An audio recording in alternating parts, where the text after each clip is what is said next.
Does fear control your future? Does fear control others? Or does it control yourself? No matter what, when, and how fear come about, most of the time, it grips you, takes control of you, and prevents you from either staying safe or making logical decisions that can affect your future in a positive way. You have to take control and stop.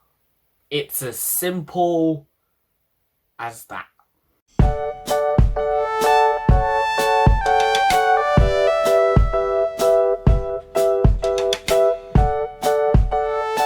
What's up, guys? Welcome back to the Focus Future channel. I hope you guys are having an amazing day. I hope we're all jolly and lively on this Wednesday morning. I should be uploading on Tuesday, but you know, life is life and that wasn't possible. So we're uploading on a Wednesday. Get used to it. Anyway, today's video is about fear, so if fear is just not interesting to you, or you want to learn a bit more about me, please use the link above. But if not, please stay tuned to learn some tips about fear, learn how to control it, but most importantly, listen to my amazing voice. I know you will love it. Let's go! Your inner self can render you defenseless against your own emotions or against an attacker. It tries to save you in an instant and protect you from immediate harm, but instead causes long-term problems that you will never forget. You react to protect yourself, but you don't consider the law, and neither do you consider anything else that should be considered in any given situation. Our bodies are, and our brains more importantly, are interesting things and have, no pun intended, minds of their own. They love to do what the frick they want half the time. But if any one of you watching has ever been generally scared, now I don't mean like when you see a spider run out from under the table and jump and react. I mean when you're like generally in danger and, you know, your life is on the line. For some of you, a spider running out from under the table is probably your life is on the line. But anyway, moving on. Fear is not easy to control. Don't get me wrong. If we are generally in a very dangerous situation, there is no way of literally stopping it. Like, you're not going to be able to be happy and jolly if you're about to be murdered. It's literally impossible. Our bodies make us scared for a reason. But what a lot of people forget is that fear is not necessarily a bad thing. Without it, you probably wouldn't be alive today. Fear is designed to protect us. It's designed to let you know that the thing in front of you or the thing you're thinking about is not great. And your brain just doesn't want to go there because there's a chance that you may die. Now, sometimes these are what I call emotional fears, where there's not actually anything going to happen and, you know, there's no actual physical dangers, but your brain's scared of possible outcomes of social situations or possible events and possibilities that could occur. It lets you know of what is incoming, but it's also a big pain up the arse when you know yourself that you're probably not in any danger at all. Your body's just slightly, just a tad, overreacting. I can relate many times. There's been many times where I've been on the edge of breakdown during fear. I've gone ahead and done whatever I needed to do, and I've figured out that there was actually no danger whatsoever. Controlling fear is not stopping it, however. Controlling it is giving it an answer. Giving your brain what it needs to be like, okay, I actually know what I'm doing, even if you completely don't. It's like in a boxing ring, okay? No matter how big, tough, muscular a boxer is, no matter how many training sessions he's put in, no matter how many hours he's spent in the gym, no matter how many hours he's spent, perfecting them defined techniques, once he actually gets in that ring, he is going to be nervous. The chances are there is going to be a tiny bit of fear within him. However, the mental resilience and the mental power that he's trained himself to have is what gets him through. I always say to everyone, especially people who are not very muscular like myself, that no muscle is ever going to win you a fight if you haven't got it up here. You could be the most bulk dude, you could have muscles like The Rock. But at the end of the day, if you can't cope with the intense pressure of going into a fight and not be able to control them crippling inner voices within your head, you will never win. I used to attend police cadets. And during police cadets, I was very into self-defense. It was one of my biggest catchphrases in life. I always thought that I was like Mr. James Bond back then. And I'm not going to lie, to a certain extent, I still can defend myself. I'm not going to say I'm a complete and utter loser with that. But what I soon realised, that self-defense is not about muscle. It's about technique and mental resilience. Let's put it this way, okay? If you're vulnerable, if you haven't got much muscle behind you, if you deem yourself or others deem you quite weak and feeble, think again. It's always said that the quiet people, the people who don't say much, and the people who look the weakest generally are the most vicious, outgoing, and deadly inside. Get on the wrong side of these fuckers, and you might not be coming back. Why, you may be asking? Because they've now the art of controlling their own self-demon. Or in other terms, fear. Nothing they see, nothing they look at, nothing they've been through or going to go through is scary to them anymore. Because their brains already experienced quite a lot of shit. There's a lot of kids who are developed in these great households. Pretty much have everything handed to them on a plate like it's gold. And these kids generally think that they're big, that they're tough, they've got everything in the world on their plates. So who the heck could defeat them? But in reality, these kids are probably some of the weakest. They haven't experienced hardship. They haven't seen the worst that can possibly come. Their heads are screwed into a world of perfection. They've never had to control them inner thoughts and inner demons that most of us have to control. And that's how I learned that being smart and logical during a fight is better than trying to bulk yourself out and make yourself look big. It's all about mental strength and logic. Having one up on the guy or the girl in front of you. Or having control over the emotion that's leaded you to be fearful. So, stop, size up, and act. Stop. Not many people going into a fight are going to stop and think. Most people are going to go straight for it. By you stopping, controlling your instincts, controlling that self-instinct to just go and try and defend yourself, you're putting more thought behind your actions. And the chances are your hits, your punches, or whatever you've got to do to defend yourself are going to be more accurate. Size up. Really, how bad is the person or the fear in front of you? Are they actually that tough? Have they got much logic behind them? Are they doing things that make them look intelligent? If not, you can dial that fear down quite a bit. Act. Make a logical decision about the situation and do it. Don't hesitate to act. The minute you stand there and double think, the more time you're giving your component to give themselves logic. Think and act quickly. If you've messed up one decision, the chances are your fight's already ruined. There's no point standing there like a lost doll trying to make another one. This is called the SSA tactic.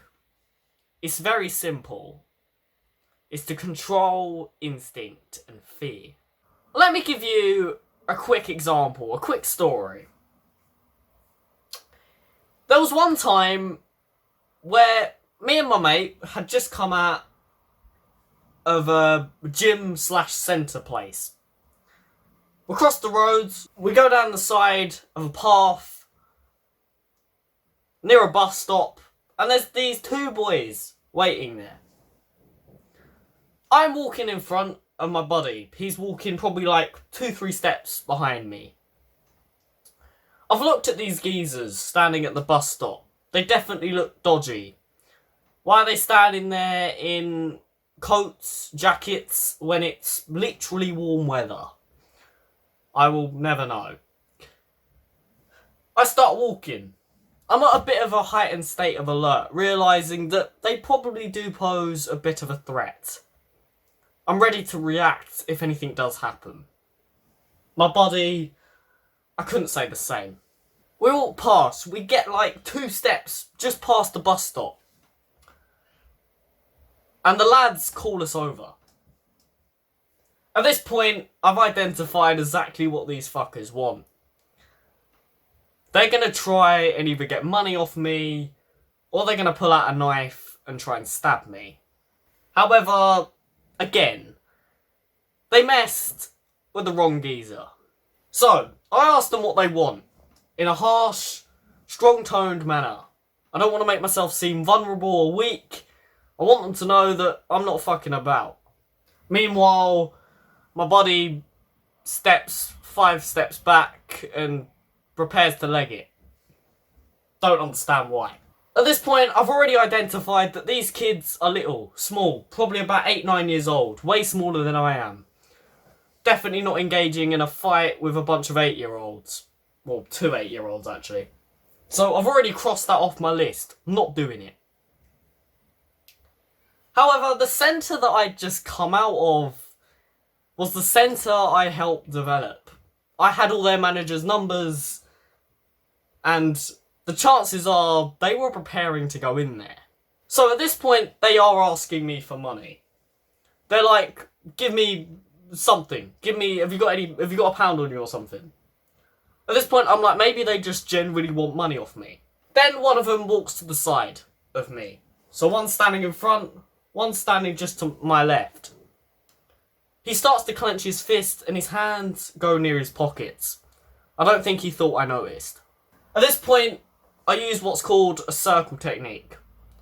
I start moving very slowly so they don't notice, and try and move out of a direct hit position from the person to my left, if he was going to pull a knife out of that guy's pocket. I don't care where my friend is at this point. He's clearly done a pussy move and tried to walk backwards. If we run, they could have threw a knife or just started chasing us. Wasn't a smart idea. But what I noticed is that these guys weren't acting very gangster-like. They were threatening me. At this point, they were showing very intimidating tones, and they were saying that if we didn't give them anything, they were going to beat us up. But I was like, these guys are genuinely pathetic. Like, I'm not engaging in a fight with these tossers to save myself £2. I'd rather just give them £2. If they want £2, I'll give them £2. However, these fuckers, what they didn't know is that I had a plan of how the heck I was going to get them. So, I switched tactics. Instead of refusing, I pull out my wallet and start showing them. I revert the action. I do what they didn't expect. They would have probably expected me to hit them around the heads, or try and fight them, or do something. I did the complete opposite. I started to act like their best mate. Offering them money, being like, take this, take that. Like, literally just handed it to them. Every time they said no, or said something that refused it because they wanted more, or whatever, I didn't even let them finish their sentences. I just gave it to them. I asked what they were going to do with it, and they said, go into that place. I kept that thoroughly in the back of my mind. So, I gave it to them. Spudded them as I left. Problem resolved. Immediate threat, no longer a threat. They had also probably had a bit of an insight into that I was actually a decent dude. Well, they thought that then. I walk over to my mate, we start walking. Then we give it legs. I'm not hanging around here. I then pick up my phone and call the manager of this centre. Tell him exactly what's just happened. Give him all the details I possibly can about these two lads, remembering I've looked at each one of them, identified what their clothing is, and reported them. They go into this centre, not expecting much else apart from, a bit of fun. They make a membership with this centre. So at this point, we've got their phone numbers, we've got their emails, we've got their parents' details, we've got their address, everything you could ever ask for. Me and my manager make a plan. We're going to let them get away with it this time. We're going to put it on record like you called me after they'd been there. And the next time they come in, they will be getting a surprise visit from the local feds. That happens. The next time they come into the centre, the police turn up and they get nicked. That is the power of the SSA technique. What did I do? I stopped. I identified the threat. I sized up. I identified that there were a bunch of 8-year-olds, and realistically I don't want to fight them. And I acted. I used my initiative, and I did the opposite of what they expected me to do. This is a prime example of the SSA technique. We covered something very similar to this. Relax, recap, and plan. That was to stop instinct flight reactions. This is to stop fear. It's one up from that. This is for when you are literally in the bourne of immediate danger. Your life is at risk. The idea behind the stop, size up, and act, or the SSA tactic, is to give you the upper hand by doing the opposite of what your component is about to do. Most gangsters, most teenagers who are a bit dodgy, most people who even persist into a fight have got no logic behind them whatsoever. They're ignorant. Chances are they're just doing it for attention, and if they're trying to steal your money, the chances are they're untrained AF and have no idea what they're doing. They barely know how to ride a moped, talking about trying to restrain you. What most people going into a fight, especially if they're the ones initiating it, will be for you to back off. They will want you and expect you to get scared and either try and run or become very shy and insecure.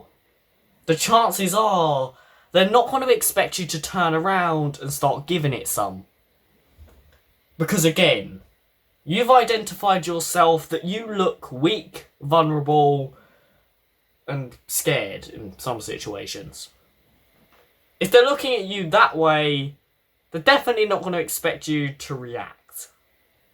But what you've got to do, take control of fear. Again, stop, size up, and act. By doing this, you're reverting that thought. The minute they see you turn around and even make one move, they're going to be shocked. They're not going to know how to react. And they're going to be like, we messed with the wrong geezer. They're not going to be on a heightened state of alert. They're going to be chilled, and their adrenaline's going to be pumping. You, however, have logically thought about your actions, and know exactly what you're going to do. The biggest thing with self-defense and general fear when you're in immediate danger is self-defense training. You don't have to attend a class, you don't have to go to police cadets, you don't even really have to join the military.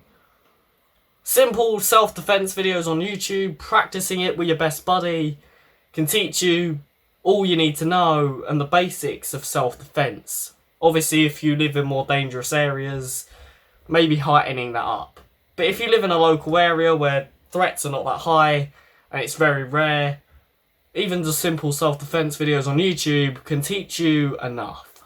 As someone once said, stand out when the battle is over, not while the battle is in place. You want to be the sneaky ninja during the fight, but when it's over, look like you knew exactly what you were doing. I thought I'd jump onto this. I wanted to cover this topic of fear, self-defense, and kind of all related to that of immediate danger. Because I feel like we all get this wrong.